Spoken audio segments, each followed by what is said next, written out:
Long before there was a city called Rome, there was a fallen empire, Troy. One Trojan prince, Aeneas, escaped its burning walls, carrying his father on his back and the household gods in his hands. He crossed the sea, fought monsters and kings, and finally landed in Italy. The Romans always said they came from him, from refugees, from survivors, from people who lost everything but refused to give up. Fast forward a few generations, a tiny Latin kingdom stands on the banks of the Tiber. The king of that kingdom fears a prophecy that his niece's children will overthrow him. So he forces her, Rhea Silva, to become a Vestal virgin, sworn to never bear a child.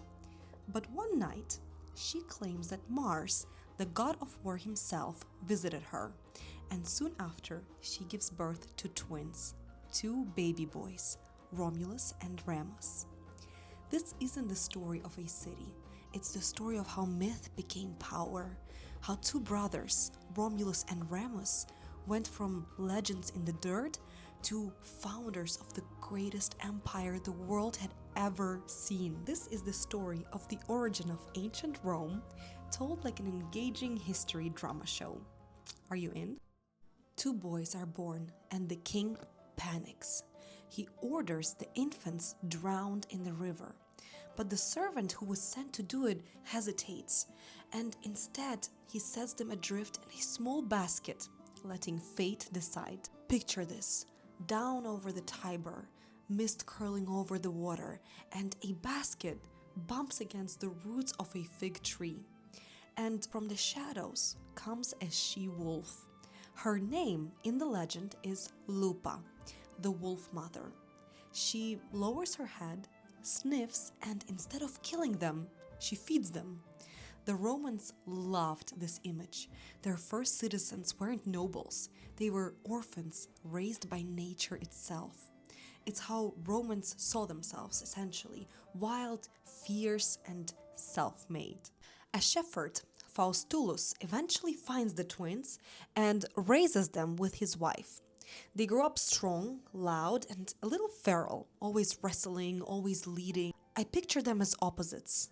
Remus, the quick-tempered one, all impulse, and Romulus, colder, sharper, more strategic. When other boys would steal sheep, these two would steal justice. They fought bandits, they freed captives, and somehow gathered a gang of outcasts around them.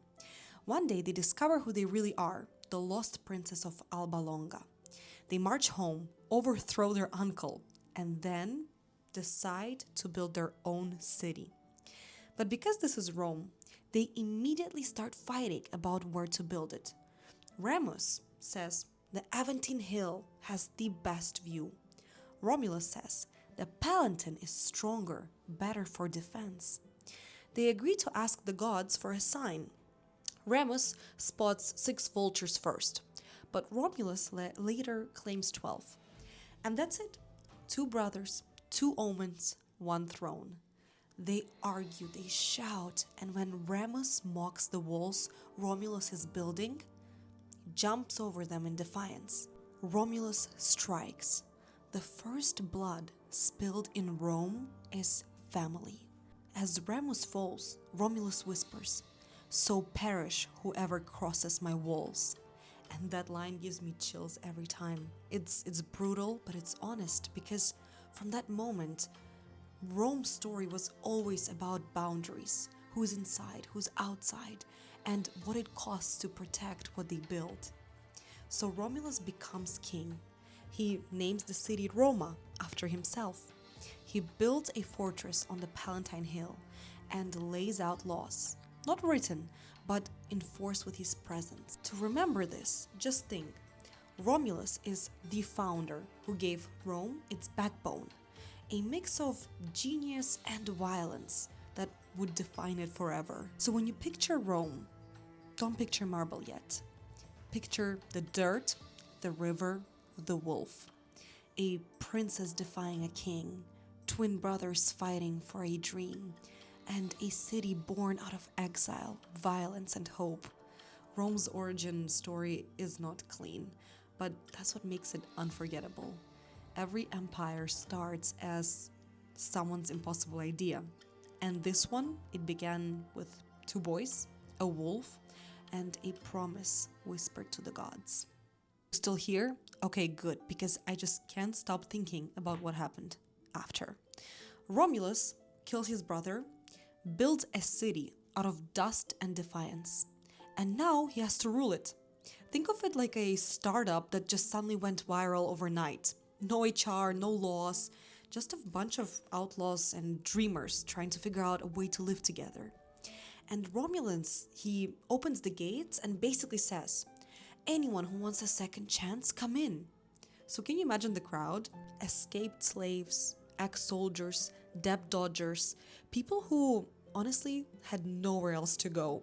So Rome became the world's first city of misfits. Outlaws building a future together. A guy probably looked around and went, wait, this is it? This is Rome? And Romulus, standing there with blood on his tunic, says, yeah, it's rough, but it's ours. And to keep the chaos from exploding, he invents the Senate, a council of 100 elders. This was the start of the Roman government. But there was one giant problem: 0 women. And without families, the city wouldn't last. So Romulus invites the Sabines, his peaceful neighbors, to a festival. Music, wine, games, everyone's having a great time. Until boom, he gives a signal, and the Romans seize the Sabine women. It's dark and it's ugly, and even Romans later told it with shame. Weeks later, the Sabine men decide to march back for revenge. But the women, now caught between two worlds, run between the armies shouting, "We will not watch our fathers kill our husbands." And somehow that stops the war. The two sides unite, and Rome doubles in size overnight. Lesson: even in a city built by men with swords, peace arrived wearing a woman's voice. After Romulus disappears, some say he was murdered, and others say he was taken by the gods.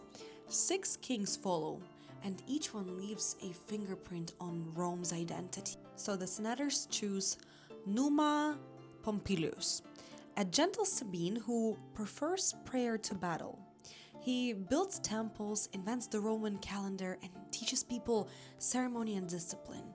If Romulus gave Rome muscles, Numa gave it soul.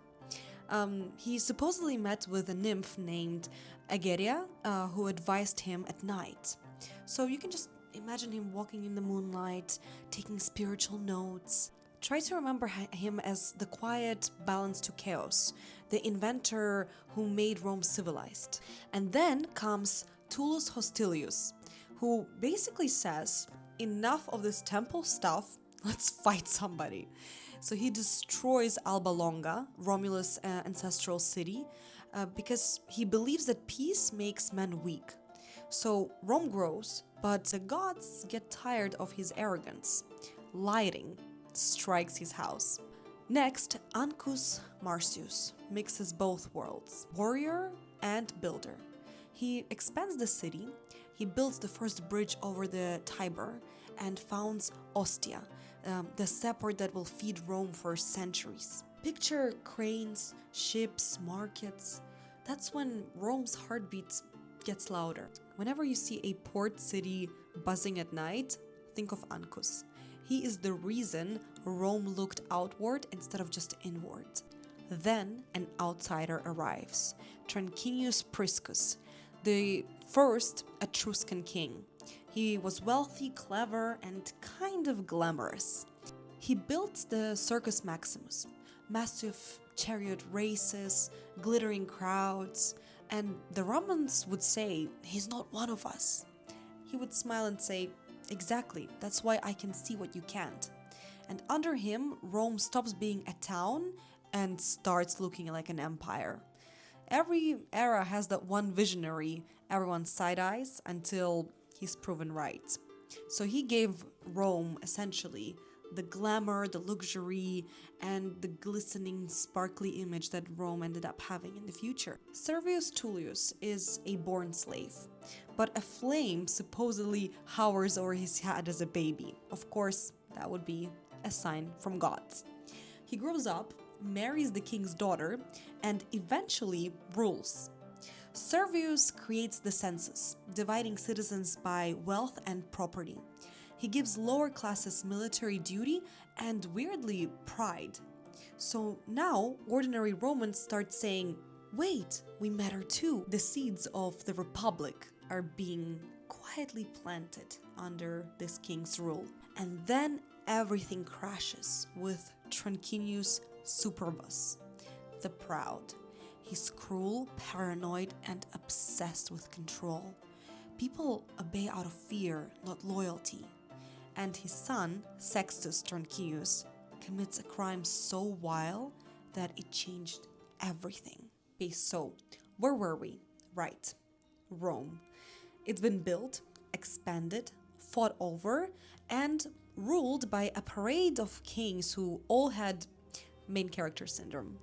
And now we've reached the last one, the one who made everyone in Rome collectively say, yeah, maybe monarchy was a bad idea. By this point, Rome's looking pretty fancy. Big temples, stone walls, and an ego that could block out the sun. But Tarquin ruled like the ancient equivalent of that boss who thinks teamwork means everyone is watching him talk.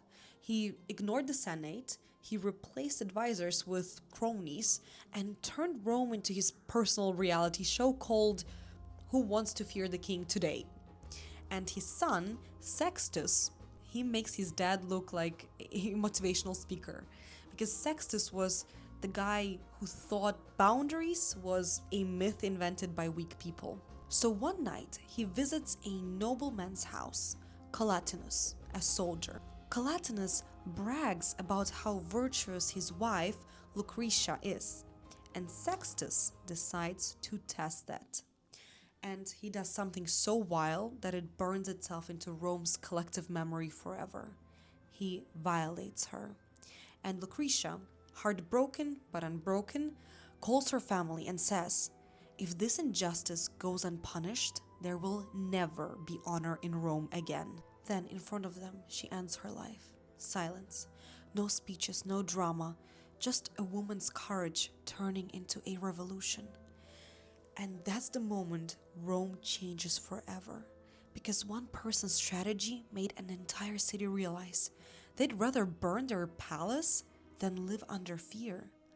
Lucretia's cousin, Lucius Junius Brutus, yes, ancestor of that Brutus who'll stab Caesar later, lifts her dagger, dripping with blood, and swears, by this blood I swear, no man shall ever call himself king in Rome again. People are yelling, banging shields.